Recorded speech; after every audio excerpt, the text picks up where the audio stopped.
Hey everyone, welcome back to our channel. In today's video, I'll show you guys how to change gender you're looking for in Tinder. If you have a specific preferences on the gender you are looking for, this video is for you. So first, open the Tinder app on your mobile device. Then tap on the bottom right corner to open your profile section. From here, you can change or update your new personal informations.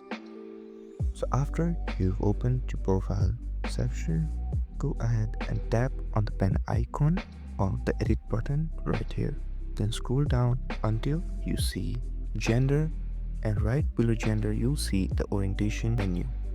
Tap on it, and from here you can select any orientation you want, and Tinder will filter and show you your selected preferences. And now you guys know how to change the gender you're looking for in Tinder. If this video helped you, don't forget to like, share and subscribe, and comment down below if there is anything else I can help you guys with. Thank you so much for watching, and I'll see you guys next time.